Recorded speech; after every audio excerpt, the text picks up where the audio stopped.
Chapter 2, Being Ethical and Socially Responsible.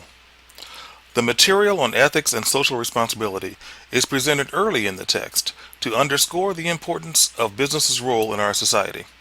In this context, we define business ethics and discuss the major factors believed to influence the level of ethical behavior in an organization. We also examine several types of ethical issues. As in Chapter 1, we turn to American history to trace the evolution of socially responsible business practices. Next, we define and contrast two contemporary views of social responsibility, the economic model and the socio-economic model. In the process, we present arguments both for and against increased social responsibility in business. We consider social change in three specific areas: consumerism, employment practices, and the environment. We identify public and private agencies that regulate or monitor business practices in these areas, including the Equal Opportunity Employment Commission and the Environmental Protection Agency. Finally, we outline the steps in the development and implementation of an effective corporate program for social responsibility. So let's turn our attention to business ethics. Most managers today are finding ways of balancing a growing agenda of socially responsible activities with the drive to generate profits. So let's look at a definition of business ethics. Ethics is the study of right and wrong and of the morality of choices individuals make. Business ethics is the application of moral standards to business situations. Business people face ethical issues every day, and some of these issues can be difficult to assess. These issues arise out of a business's relationship with investors, customers, employees, creditors, and competitors. So A, fairness and honesty. Fairness and honesty in business are important ethical concerns. Business people must obey all laws and regulations, as well as refrain from knowingly deceiving, misrepresenting, and intimidating others. The second point here is organizational relationships. It may be tempting to place personal welfare above the welfare of others or of the organization. Relationships with customers and coworkers often create ethical problems such as taking credit for others' ideas or work, not meeting one's commitments, and pressuring others to behave unethically. Point C, conflict of interest. Conflict of interest results when a business person takes advantage of a situation for his or her own personal interest rather than for the employer's interest. And point D, communications. Business communications, especially advertising, can present ethical questions. Advertisers must take precautions to guard against deception. Let's look now at the factors affecting ethical behavior. The factors that affect the level of ethical behavior in organizations are individual, social, and opportunity. Individual factors. The individual factors affecting ethics include individual knowledge of an issue. A decision maker with a greater amount of knowledge regarding a situation may take steps to avoid ethical problems, whereas a less informed person may take action unknowingly that leads to an ethical quagmire. Personal values. An individual's moral values and central value-related attitudes also clearly influence his or her business behavior. Personal goals. The types of personal goals an individual aspires to and the manner in which these goals are pursued have a significant impact on that individual's behavior in an organization. Opportunity as a factor affecting ethics. The presence of opportunity. Opportunity refers to the amount of freedom in an organization. An organization gives an employee to behave unethically if he or she makes that choice. Ethical codes.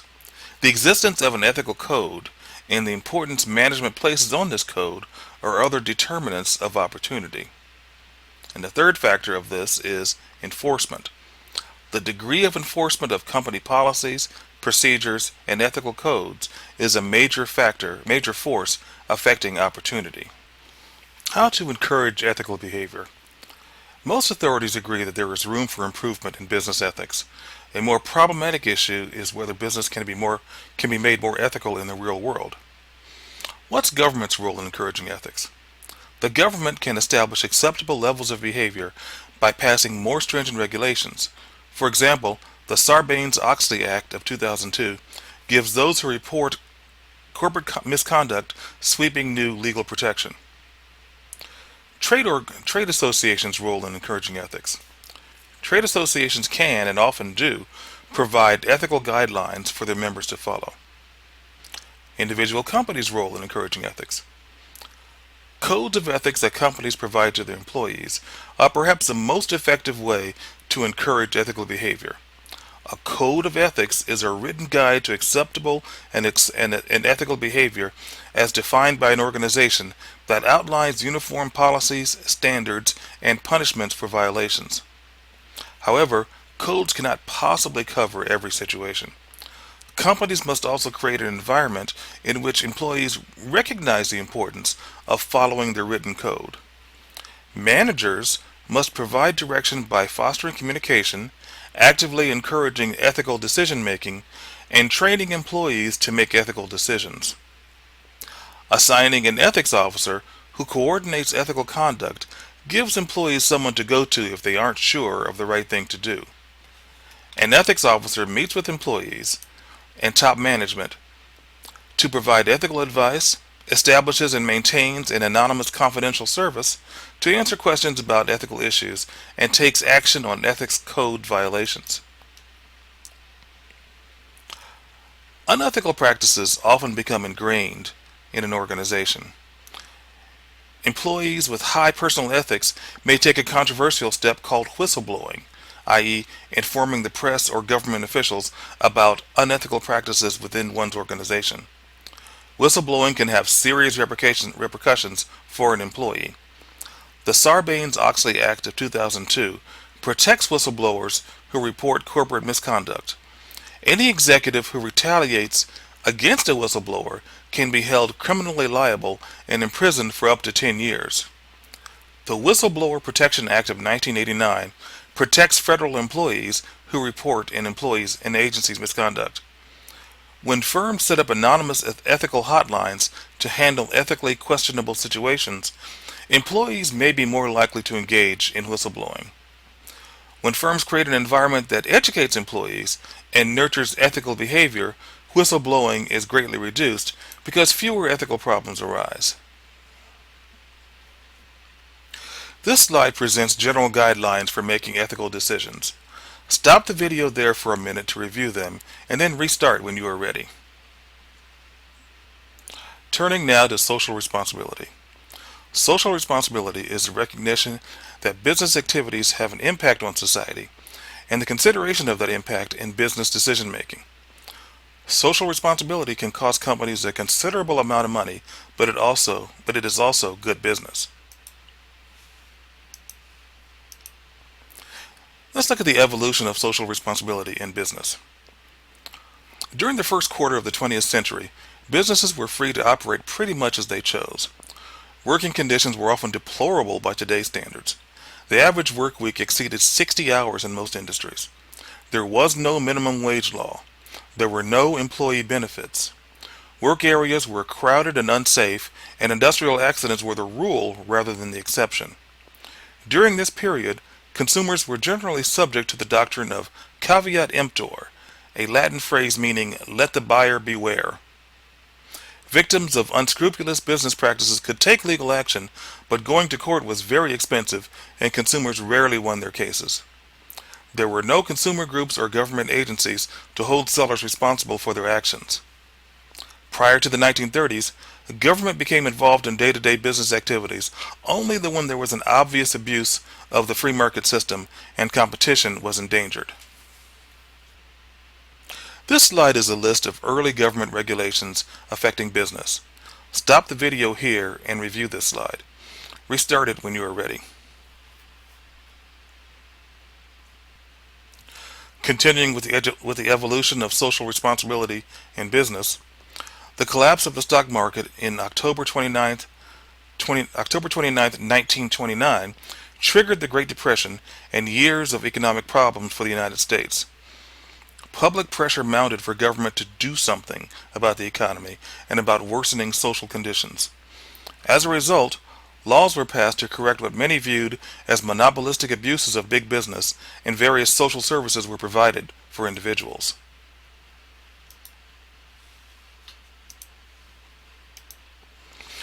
There are two views of social responsibility. Government regulation and public awareness are external forces that have increased the social responsibilities of business.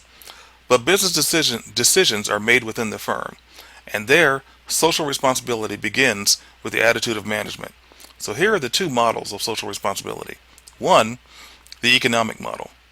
The economic model of social responsibility holds that society will benefit most when business is left alone to produce and market profitable products that society needs.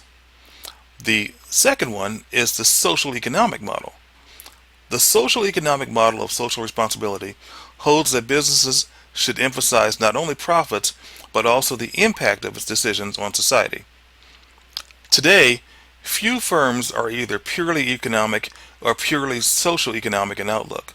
Most have chosen some middle ground between the two.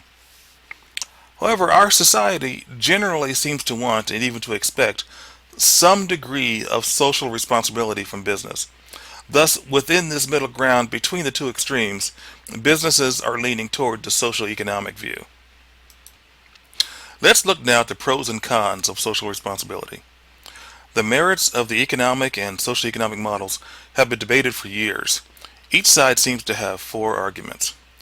Proponents of the social economic model offer the following arguments. 1. Business cannot ignore social issues because business is a part of our society. 2. Business has the technical, financial, and managerial resources needed to tackle today's complex social issues. 3. By helping to resolve social issues, business can create a more stable environment for long-term profitability. And 4. Socially responsible decision-making by business firms can prevent increased government intervention, which would force businesses to do what they fail to do voluntarily. Now, opponents of the social economic model offer these arguments. 1. Business managers are responsible primarily to stockholders, so management must be concerned with providing a return on owners' investments. 2. Corporate time, money, and talent should be used to maximize profits, not to solve society's problems. 3. Social problems affect society in general, so individual businesses should not be expected to solve these problems. And 4. Social issues are the responsibility of government officials who are elected for that purpose and who are accountable to the voters for their decisions. Moving on to our next section, let's turn our attention to consumerism. Consumerism consists of all those activities that are undertaken to protect the rights of consumers. The consumer movement issues fall into three categories: environmental protection, product performance and safety, and informational disclosure. The six basic rights of consumers. During the 1960s, President John F. Kennedy declared that the consumer was entitled to a new Bill of Rights. So, Right 1, the right to safety.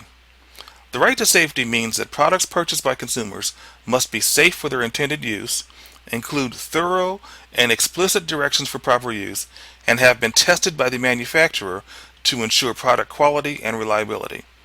American business firms must be concerned about product safety for several reasons. A.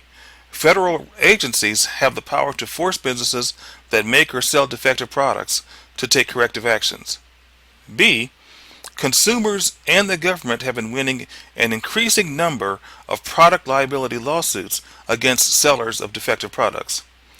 And C. The consumer is demanding safe products. Right number 2. The right to be informed. The right to be informed means that consumers must have access to complete information about a product before they buy it. In addition, manufacturers must inform consumers about the potential dangers of using their products. Right number 3. The right to choose. The right to choose means that consumers have a choice of products offered by different manufacturers and sellers to satisfy a particular need. Now, this means that the government has encouraged competition through antitrust legislation. And competition and the resulting freedom of choice provides an additional benefit for consumers by reducing prices.